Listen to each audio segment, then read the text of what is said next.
Magandang araw! Ito ang pag-aaralan natin ngayon. Pakikiisa sa gawaing pambata. Ito ay lesson sa ESP at ito ay pang week 7 at 8. Ang layunin natin ay maipapakita mo ng may kasiyahan sa pakikiisa sa mga gawaing pambata tulad ng paglalaro at maging sa mga programa sa paaralan tulad ng pagdiriwang, paligsahan at iba pa. Bilang isang bata, marami kang karapatan na dapat mong matamasa. Isa na rito ay magamit mo ang panahon ng iyong pagkabata sa paglalaro at pakikilahok sa mga gawaing pambata. Maraming pagkakataon na ikaw bilang isang bata ay dapat na sumali sa mga paligsahan or contest sa paaralan. Ngayon, dati nung may pasok pa, anong-anong mga paligsahan ang iyong nasalihan? Magaling! Ngayon ay meron ako ditong maikling tula at mamaya may sasagutin tayong tanong kaya makinig ng mabuti. Ang tulang ito, ang pamagat niya ay halina't makilahok. Ano nga ang pamagat ng tula? Magaling! Ito ay sulat o akda ni G.D. Villoria. Tulad kong isang bata, mahilig maglaro at makiisa. Sa mga palaro, laging nangunguna sapagkat may saya sa nakikiisa. Sa mga programa, paligsahan sa eskwela, di pahuhuli, di mahihiya. Tiwala sa sarili at pagpapahalaga sa iba't ibang gawain nakikilahok sa tuwina. Tuwing nananalo ako'y nagpapakumbaba, kapag natatalo, iginagalang ang pasya. Hindi nagmamataas o nagagalit sa kapwa, kundi inuunawa kakayahan ng isa't isa. Ngayon ay ikaw naman ang magpasa. Kung hindi mo pa tapos basahin, ay pinutin mo ang pause button. Kung tapos ka na, ay pinutin mo ang play button. Ngayon, sagutin natin sa comment section ang gawain sa pagkatuto bilang isa. Okay, sa una, ano ang pamagat ng maikling tula? Answers only lang. Number 1, ano ang pamagat ng maikling tula? Number 2, ano ang ginagawa ng tauhan sa tuwing may programa o paligsahan sa paaralan? Number 3, ano ang ginagawa niya kapag nananalo o sa tuwing natatalo?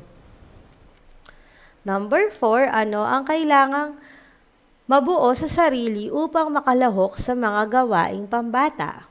Panglima, anong mabuting aral tungkol sa pakikiisa sa gawaing pambata ang napulot mo sa tula?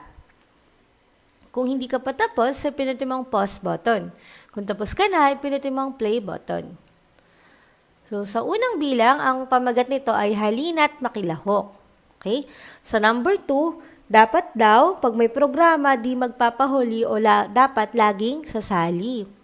Sa number 3, dapat iginagalang ang pasya, di nagagalit kapag natatalo.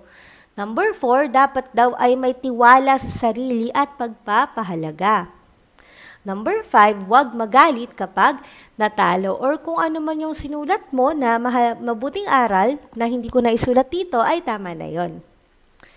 Ngayon, ang pakikiisa sa mga gawaing pambata tulad ng paglalaro at pakikilahok sa mga programa sa paaralan gaya ng pagdiriwang, paligsahan at iba pa ay nakatutulong upang mapagyaman ang sarili sa kagandahang asal at pakikipagkapwa.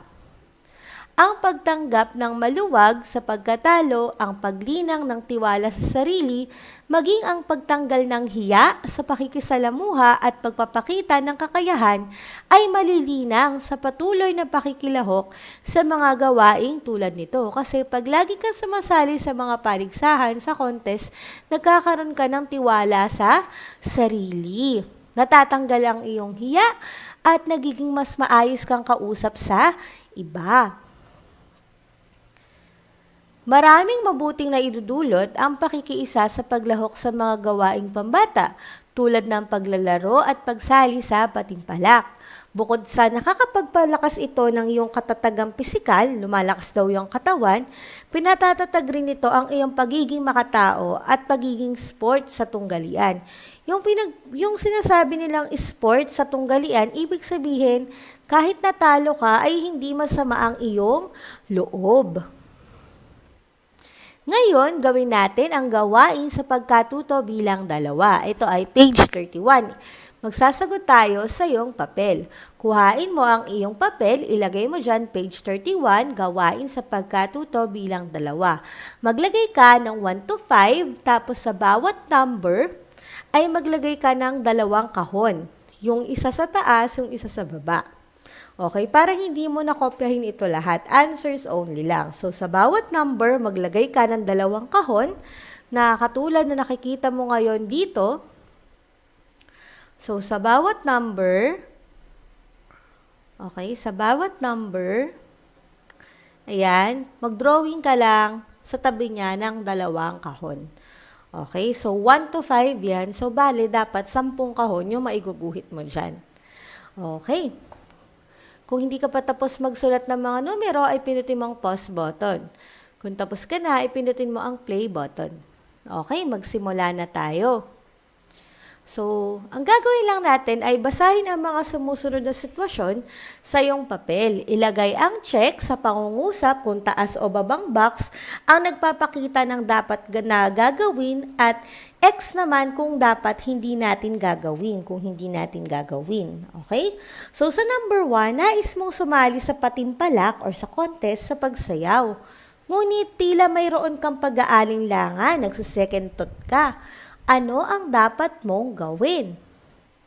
Yung unang kahon, sabi doon, mag-ensayo, magpa-practice daw at lakasan ng loob. Sa pangalawang kahon, huwag na lamang sumali. So, alin dyan yung check, alin dyan yung X. Okay, number 2. Pawang magagaling ang lumahok sa tagisan ng galing sa pag-awit. Nang i-anunsyo ang nanalo ay hindi ninyo ito nakamit, hindi daw kayo nanalo. So, anong gagawin mo? Yung unang kahon, sabi niya, magsisigaw na hindi patas ang desisyon. Pangalawa, tanggapin ng maluwag sa kalooban ang pagkatalo. Anong dapat i-check dyan? Yung unang box ba o yung pangalawang box? Tapos, ano yung i-X dyan? Yung unang box o yung pangalawang box? Kung di ka pa tapos, ay pinutin mo ang pause button. Kung tapos ka na, ay pinutin mo ang play button para masagutan naman natin yung 3, 4, at 5. Ngayon, sa number 3, alin sa mga sumusunod ang dapat mong tanggalin sa tuwing nagtatangka kang sumali sa palaro o paligsahan? Ano daw yung tatanggalin mo? Yung unang kahon, hiya. Pangalawang kahon ay galing. So, ano kaya ang iti-check at ano ang i-X dyan? Yung taas ba or yung baba? Number 4, alin sa mga sumusunod ang dapat mong linangin o pagpraktisan sa iyong pakikiisa sa iba't ibang gawain? So, sa unang kahon, tiwala sa sarili. Sa pangalawang kahon, pangamba. Okay? Yung tiwala sa sarili, check or X. Yung pangamba, check or X. Okay, number 5. Alin sa mga sumusunod ang naidudulot ng pakikipaglaro sa kapwa mo bata? So, sa unang kahon, napapaunlad ang pakikipagkapwa-tao, check or X. Sa pangalawang kahon, nalalamangan mo ang kalaban mo, check or X. Kung hindi ka pa tapos, sa 1 to 5 ay pinutin mo ang pause button. Kung tapos ka na, ay pinutin mo ang play button. So, lagyan ng check pag tama, X pag mali ang iyong sagot sa bawat number. So, sa number 1, yung mag-ensayo, ito ay check. Ang wag na lamang sumali ay X. So, ibig sabihin, dapat yung sa papel mo, yung unang box, yung taas ay check, yung pangalawang box ay X. Number 2, unang box ay X at ang pangalawang box ay check. Okay? Number 3, sa number 3, yung unang box, yung taas na box, ito ay X, at ang sunod naman ay check. Sa number 4, check ang sa taas at sa baba ay X. Sa number 5, check ang taas at X naman sa baba. Kung nakuha mo ang 5, magaling. Nararapat rin na mahubog sa iyo ang wastong asal o pag-uugali sa paglalaro, higit lalo kung ikaw ay natatalo. Ikaw, nasubukan mo na bang sumali sa mga palaro na nanalo kayo? Okay, ano ang iyong pakiramdam? May pagkakataon din ba na kayo ay natalo? Ngayon, ano ang ginagawa ninyo kapag kayo ay natatalo? Ilagay ang iyong sagot sa comment section. Sa paglahok sa mga gawaing pambata tulad ng paligsahan, ay mahalaga upang mahubog sa iyo ang tiwala sa sarili or confidence mo. So nararapat na matuto kang tanggalin ang hiya sa sarili. Ano-ano nga ba ang kabutihang dulot ng pakikipaglaro at paglahok sa mga gawaing tulad nito? Magbigay ka nga ng isa. Magaling! Sa pakikipaglaro ay nakakakuha tayo ng kaibigan, ng tiwala sa sarili at lumalakas rin ang ating pangangatawan. Ngayon, ito ang mga kabutihang dulot ng paglalaro o pakikilahok sa ilang mga gawaing pambata. Una, yung letter A, napagyayaman mo ang iyong kakayahan. Letter B, nalilinang mo ang tiwala sa sarili. Letter C, nawawala ang hiya sa sarili. Letter D, natututo kang makipagkapwa-tao sa mga batang katulad mo. Letter E, nalalaman mo ang wastong pag-uugali sa tuwing nananalo o natatalo sa paligsahan. Okay. So ngayon, sagutin natin ang page 33, gawain 3. Answers only lang ang ilalagay mo sa papel mo. So ilagay mo dyan, page 33, gawain 3, tama o mali lang ang pagpipilian. Tapos, paglagay ka ng 1 to 5. Simulan na natin. Number 1.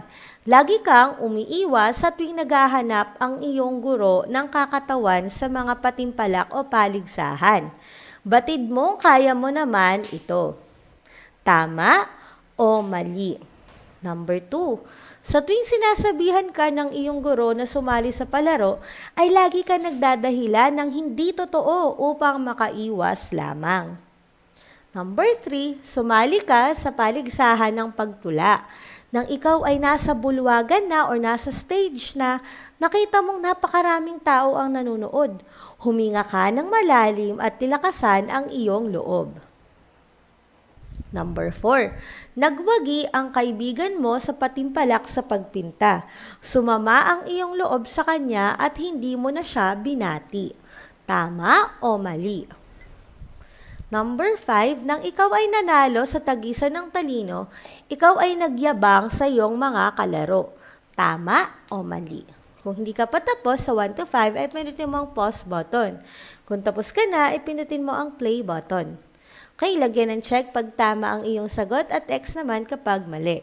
Sa number 1, tamang sagot ay mali kasi dapat hindi ka umiiwas kapag naghahanap ng isasali ang guro kung kaya mo naman itong gawin. Sa number 2, ito ay mali kasi ikaw na ay nagsisinungaling, nagsasabi ka na ng hindi totoo.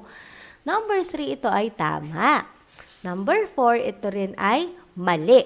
Number 5, ito ay mali. Kung nakuha mo ang 5, magaling. Ngayon, gamitin natin ang ating mga thumbs. So, thumbs up kapag madalas, thumbs in the middle kapag minsan, at thumbs down kung hindi. So, sa number 1, ako ay nakikipaglaro ng maayos. Thumbs up, thumbs in the middle, or thumbs down. Okay, number 2, sumasali ako sa mga paligsahan sa aming paaralan. Thumbs up, thumbs in the middle, thumbs down. Bakit yan ang iyong sagot? Okay. Number 3, hindi ako nahihiyang makisalamuha sa tuwing may programa sa aming paaralan. Thumbs up, thumbs in the middle, or thumbs down. Bakit yan ang iyong sagot? Mahusay. Number 4, sa tuwing ako'y nakikilahok sa palaro o paligsahan, ay nagtitiwala ako sa sarili at sinasabing, kaya ko to. Thumbs up, thumbs in the middle, thumbs down. Number 5, iginagalang ko ang pasya sa tuwing ako'y natatalo. Thumbs up, thumbs in the middle, thumbs down. Okay. Kung ang lagi mong sagot ay thumbs up or madalas, magaling. Kung ang lagi mong sagot ay minsan, mag-practice ka pa para ito ay madalas mong gawin. Kung hindi, ang lagi mong sagot ay Gawin mo ang mga gawain na ito para sa susunod ikaw ay lagi nang madalas. Ngayon ay gawin natin ang page 34. Answers only lang ito. Ilagay mo dyan, page 34 sa iyong papel at gawain sa pagkatuto bilang 5 at maglagay ka ng 1 to 5. So, lalagay lang natin ng check ang bawat dialogo o yung sinasabi kung ito ay nagpapakita ng pakikiisa sa palaro o paligsahan at X naman kung hindi.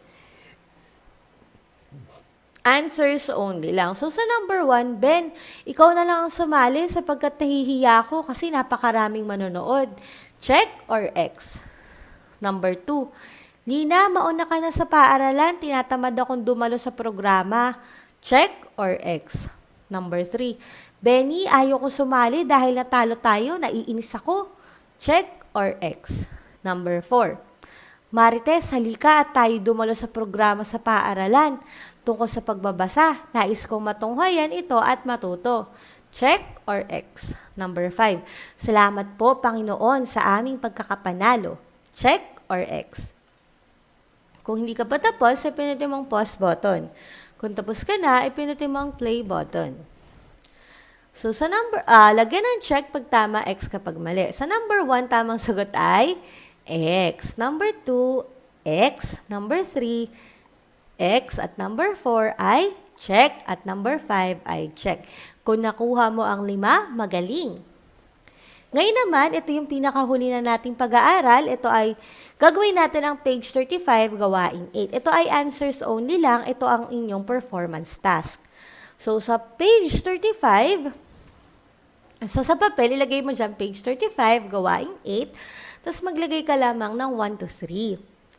So, sasagutin mo lang yung mga tanong base sa iyong gagawin. So, sa number 1, answers only lang ito, masamang-masama ang loob ng kaibigan mo sa pagkakatalo sa patintero. Ano ang gagawin mo? Number 2, nakita mo ang mga kasabayan mo at katunggali sa balagtasan at sila ay magagaling. Ano ang gagawin mo? Number 3, nabalitaan mo na magkakaroon ng paligsahan sa pagpinta, kaya't agad mo itong binalita sa kaibigan mong mahusay rito, ngunit mahiyain at hindi siya palasali. So paano mo siya hihikayatin na sumali? Okay? So, yan yung inyong performance task. So, kapag tapos ka na, i-picture mo ang iyong sagot at i-upload mo ito sa ating Google Classroom. Diyan nagtatapos ang ating pag-aaral. Paalam!